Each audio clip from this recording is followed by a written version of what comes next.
నమస్తే,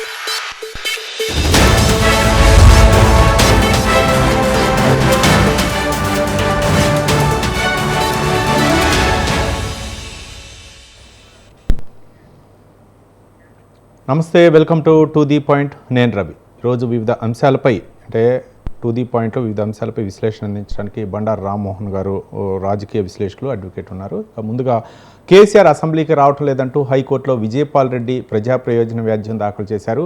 ప్రతిపక్ష నేతగా ఉన్న కేసీఆర్పై ప్రజా సమస్యలను అసెంబ్లీ వేదికగా లేవనెత్తాల్సిన బాధ్యత ఉందని పిటిషనర్ తరపు న్యాయవాది కోర్టుకు తెలిపారు. కాగా ప్రజా ప్రయోజన వ్యాజ్యానికి అర్హత లేదని శాసనసభ వ్యవహారాల తరపు న్యాయవాది పేర్కొన్నారు. పిటిషన్ విచారణను హైకోర్టు 2 వారాలకు వాయిదా వేసింది. దీనిపై విశ్లేషణ అందిస్తారు బండారు రామ్మోహన్ రావు గారు, అడ్వకేట్ మరియు రాజకీయ విశ్లేషకులు. రామ్మోహన్ రావు గారు నమస్తే. రామ్మోహన్ రావు గారు చెప్పండి. రైట్. ప్రజా ప్రయోజన వ్యాజ్యం అయితే దాఖలైంది హైకోర్టులో. ప్రతిపక్ష నేతగా అసెంబ్లీకి రావాల్సినటువంటి బాధ్యత ఉంది కాబట్టి కోర్టులో ఒక పిల్ అయితే దాఖలైంది. దీన్ని ఏ విధంగా చూడొచ్చు? నిజంగా కోర్టుకి అర్హత ఉంటుందా, లేకపోతే వీటిపై విచారించడానికి, లేకపోతే అసెంబ్లీకి వెళ్ళండి అని చెప్పేసి ఒక ప్రతిపక్ష నేతకి మాజీ సీఎంకి ఆదేశించే అవకాశాలు ఉంటాయి అనుకోవచ్చా? లీగల్ స్టాటస్ అయితే దీనికి లేదు. లీగల్గా యాక్చువల్గా అదే మనకు అసెంబ్లీ కార్యదర్శి తరఫున లాయర్ కూడా అదే చెప్పారు. యాక్చువల్గా అయితే అసెంబ్లీకి రావడం రాకపోవడం అని వాళ్ళ ఇష్టమే, కానీ మిగతా వాటిలో ఉంది. కానీ సర్పంచ్ నుంచి మొదలుకొని చాలా పదవుల్లో ఎంపీపీ ప్రెసిడెంట్ కానీ సర్పంచ్ కానీ కీలకమైన ఎగ్జిక్యూటివ్ ఎవరైతే దానికి మెయిన్ ఉంటారో వాళ్ళు రాకపోతే కొన్ని నిబంధనలు ఉన్నాయి. ఉదాహరణకు గ్రామ పంచాయతీ లెవెల్లో సర్పంచ్ కనుక తన విధులకు 15 రోజులు గైర్హాజరవుతే 15 రోజుల లోపు అయితే సెలవు పెట్టుకోవాలని ఉప సర్పంచ్కి ఛార్జ్ ఇచ్చే అవకాశం ఉంది. సస్పెండ్ అయినా లేకపోతే ఇతరత్ర ఏ కారణాల వల్ల 15 రోజుల కంటే ఎక్కువ ఖాళీ ఉండడానికి వీలు. అట్లాగే ఎంపీపీ ప్రెసిడెంట్, అట్లాగే జిల్లా పరిషత్ చైర్మన్, వీళ్ళందరికీ స్థానిక ప్రభుత్వాల్లో ఇది ఉంది. కానీ ఒక ప్రధానమంత్రి, ఒక ముఖ్యమంత్రి తప్పనిసరి రాకపోతే దానికి కూడా నిబంధనలు ఉన్నాయి. కానీ సభ్యుడిగా, ప్రతిపక్ష నాయకుడిగా సభ్యుడిగా రాకపోతే ఎలాంటి నిబంధనలు లేదు. ఇప్పుడు అయితే చాలా ఉదాహరణలు చెప్పుకోవచ్చు. రవి గారు మనకు గతంలో జయలలిత గారు జైలుకి వెళ్ళినప్పుడు సరే ఆల్టర్నేట్ గా పన్నీర్ సెల్వన్ పెట్టిపోయారు, కానీ ఆమె రాకపోయినా ఏం కాలేదు. అట్లాగే భీష్మ ప్రతిజ్ఞలు చేసి కూడా చాలా మంది ముఖ్యమంత్రులు ప్రతిపక్ష నాయకులుగా ఉన్నప్పుడు వాళ్ళు నేను మళ్ళీ ముఖ్యమంత్రిగా వచ్చిన తర్వాత వస్తాని జయలలిత గారు ప్రతి అట్లాగే చేశారు, మనకు కరుణానిధి గారు అట్లాగే చేశారు. తమిళనాడులో మంచి ఉదాహరణ. అంతెందుకు మన ఆంధ్రప్రదేశ్ లో ఉదాహరణకు గతంలో చంద్రబాబు నాయుడు గారు మొన్న వైసీపీ అధినేత జగన్మోహన్ రెడ్డి గారు అధికారంలో ఉన్నప్పుడు నేను రాను, మళ్ళీ నేను అధికారంలోకి వచ్చి ముఖ్యమంత్రిగా అయితే వస్తానని మాట అన్నారు కదా. అందుకని చూసుకుంటే మనకు అది ఉదాహరణ అని కనపడుతుంది మనకు.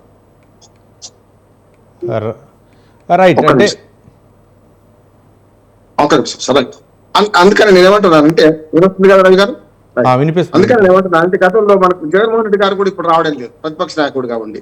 ఇవన్నీ ఉదాహరణలు తీసుకుంటే కేసీఆర్ గారిది కూడా కోర్టులో నిలవని కేసు అంటున్నాను. రావడం ఆయన ఇష్టమే కావచ్చు, కానీ ప్రజలుగా మనందరం పౌరులుగా మనం ఆలోచించేసింది అంటే జగన్మోహన్ రెడ్డి రాకపోయినా తప్పే, మన చంద్రబాబు నాయుడు గారు రాకపోయినా తప్పే, కేసీఆర్ గారు రాకపోయినా తప్పే.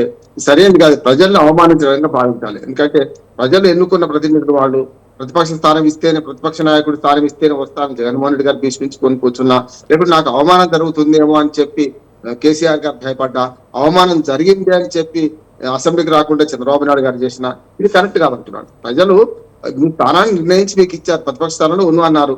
కనుక ప్రతిపక్ష నాయకుడిగా జీతభత్యాలు తీసుకుంటూ మరి అది కూడా వెలుగు రావాల్సి ఉంది. ఎందుకంటే ప్రతిపక్ష నాయకుడికి క్యాబినెట్ హోదా ఉంటుంది కనుక క్యాబినెట్ హోదా మంత్రిగా జీతాలు తీసుకున్నాడు అనుకోండి, అది నేరమే అవుతుంది, తప్పే అంటున్నాను. దాని మీద వీళ్ళు ఫైండింగ్స్ ఇచ్చే అవకాశం ఉంటుంది అంటున్నాను. కోర్టులో కేసు మాత్రం రాకపోవడం అనే దాని మీద మాత్రం ఎలాంటి నిలబడదు.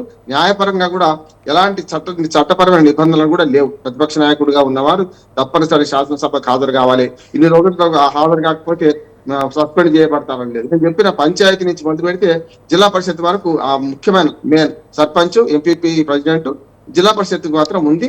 15 రోజుల కంటే మించి ఏదైతే వాళ్ళ విధులకు హాజరు కాకపోతే ఆల్టర్నేట్ గా ఎవరికైనా వేరే ఇన్ఛార్జ్ ఇవ్వాలి.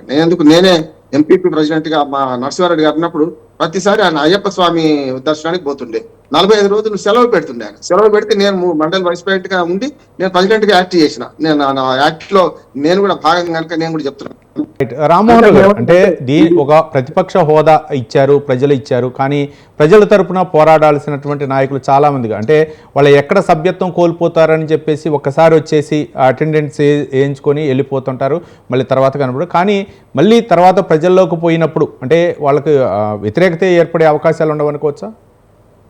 ఖచ్చితంగా ఇప్పుడు కేసీఆర్ గారి మీద మనం అందరూ మాట్లాడుతున్నాం కదా, ఖచ్చితంగా ప్రజలందరూ అంటున్నారు నువ్వు ప్రతిపక్ష నాయకుడిగా ఉన్నప్పుడు ప్రజల్లో ఏదైతే పోతున్నావో అదే రకంగా అసెంబ్లీ మనకు వేదిక కదా. ఇప్పుడు మిమ్మల్ని ఎమ్మెల్యేలను ఎన్నుకుంది అందుకు కదా. వాళ్ళు అధికారంలో ఉన్నారు, మీరు ప్రతిపక్షంలో ఉన్నారు. అధికారం పార్టీ చేసే తప్పులను ఒప్పులను విధాన నిర్ణయాన్ని మీరు ప్రశ్నించాల్సిన అవసరం ఉంది ప్రజల తరఫున కదా. ప్రత్యక్ష ప్రజాస్వామ్యం, ఎమ్మెల్యేలను ప్రజలు డైరెక్ట్ గా ఎన్నుకుంటున్నారు, వాళ్ళు వెళ్ళి అక్కడ మాట్లాడాలి. ప్రతిపక్ష హోదా ఇచ్చారు మీకు 38 సీట్లతోని, 39 సీట్లు, ఒక ఆమె చనిపోయింది అనుకోండి. అట్లా చూసుకుంటే మరి ప్రతిపక్ష స్థానం ఇచ్చినప్పుడు దాన్ని నిలబెట్టుకోవాలి కదా అని ప్రజల కోరిక. కానీ లీగల్ గా మాత్రం ఏంటంటే ఎట్లాంటి నిబంధన లేదు. కానీ కేసీఆర్ గారు ఇప్పటికి 2 సార్లు అసెంబ్లీకి వెళ్ళారు. మొదటిసారి ఏమో ప్రమాణ స్వీకారానికి వెళ్ళారు, రెండోసారి ఒక్క రోజు పోయి వచ్చేసేసారు. కానీ నిబంధనలు అయితే రవి గారు ఎలాంటివి లేవు. 15 రోజులు రాకపోయినా, నెల రాకపోయినా, 3 నెలలు రాకపోయినా. మనకు ఉదాహరణ చెప్పాను కదా, మనకు దక్షిణ భారతదేశంలో 3 రాష్ట్రాల ఉదాహరణలు ఉన్నాయి. తమిళనాడు ఉంది, మనకు ఆంధ్రప్రదేశ్ ఉన్నది, ఉమ్మడి రాష్ట్రాలు లేకుండా ఇప్పుడు ఆంధ్రప్రదేశ్ లో ఉంది, ఇప్పుడు తెలంగాణలో కూడా ఈ ఉదాహరణ కొనసాగుతుంది. కనుక ఎగ్జాంపుల్ తీసుకుంటే ఎలాంటి చట్టపరమైన నిబంధనలు లేవని అసెంబ్లీ కార్యదర్శి ద్వారా నియమించబడ్డ వకీలే ఇవాళ హైకోర్టులో సమాధానం ఇచ్చాం. కానీ ఒక్కటి చేయొచ్చు, వాళ్ళు ఏం చేయాలి ఇప్పటిదాకా ఆపుతున్నారు కదా, ఏ ఆరోపణ అవుతుందో ఆరోపణ రుజువు చేసుకోవడం ఒకటి చేయొచ్చు. ఎందుకంటే ప్రతిపక్ష నాయకుడిగా ఏమైనా జీతాలు తీసుకుంటున్నాడు ఆయన. ఇది కేబినెట్ హోదా మంత్రి కంటే కేబినెట్ హోదా ఉంది కనుక జీతం తీసుకుంటే మాత్రం తప్పు అవుద్ది అంటున్నా. అది నైతికంగా నేరని ఓ రకంగా చెప్పండి. సరే, ప్రతిపక్ష నాయకుడిగా వాళ్ళు ఎన్నుకున్నారు కనుక జీతం తీసుకోవడం ఒకటైతే ప్రజల సొమ్మును ఆ జీతం రూపకంగా తీసుకొని దానికి తగిన న్యాయం చేయలేదని నైతిక నేరంగా మనం పరిగణించవచ్చని అనుకుంటున్నాం. రైట్. బండారు రామ్మోహన్ రావు గారు.